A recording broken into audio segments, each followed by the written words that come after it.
Hey everybody, just back with another video here. So I just wanted to talk a little bit today again about politics. Not so much about who's going to win the election or who's running.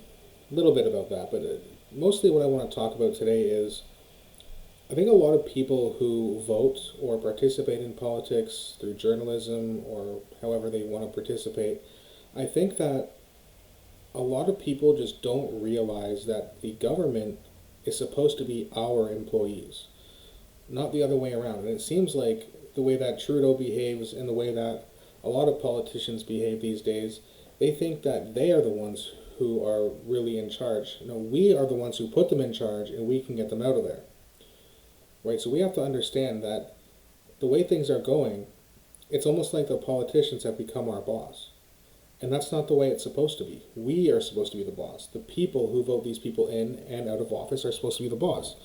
So, and we really need to get back to that because I don't really think that any of these issues that we're facing today are going to change unless we start to understand that these people who are our elected officials are not just elected officials, they are our employees, and we really suck at being managers.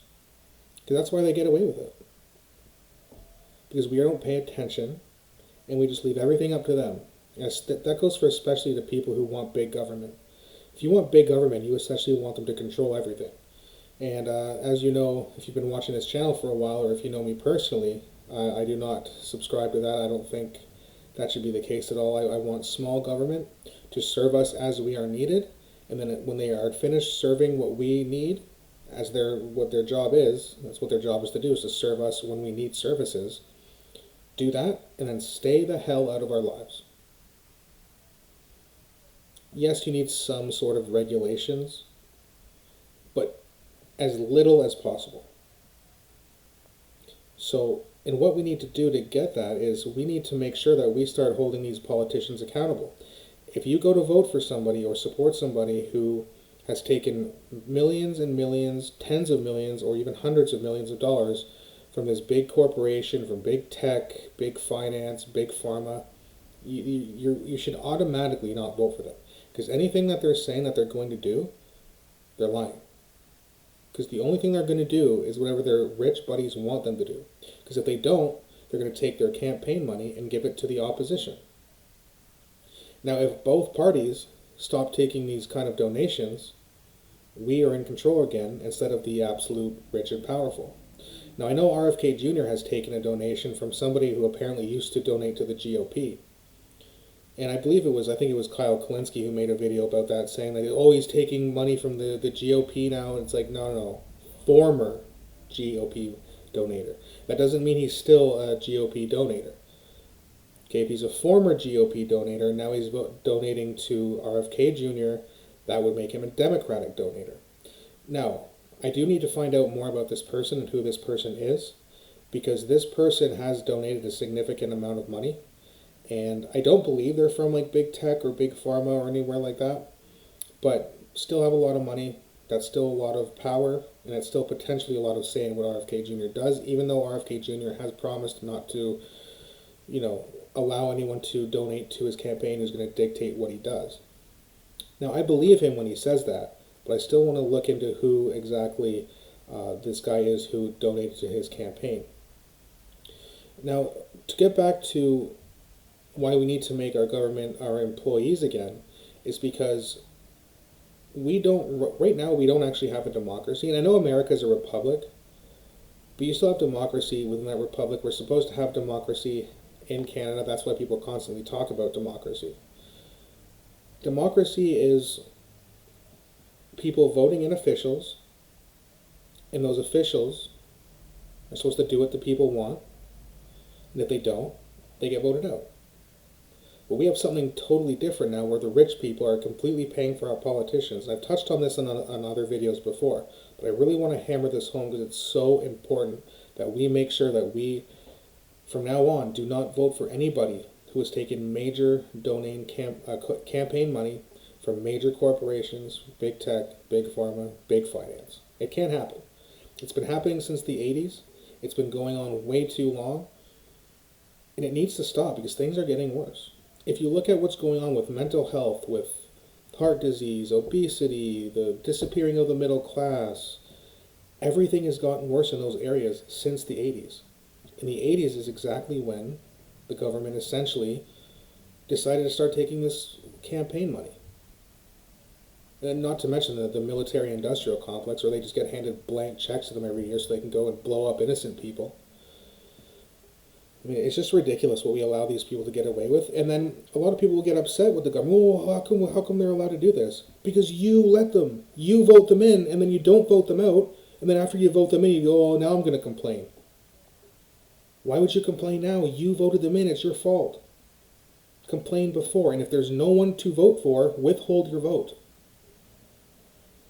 We have to be much more intelligent about how we approach politics, or else this shit is going to keep happening. And I, for one, am tired of it. Are you? I think a lot of people are.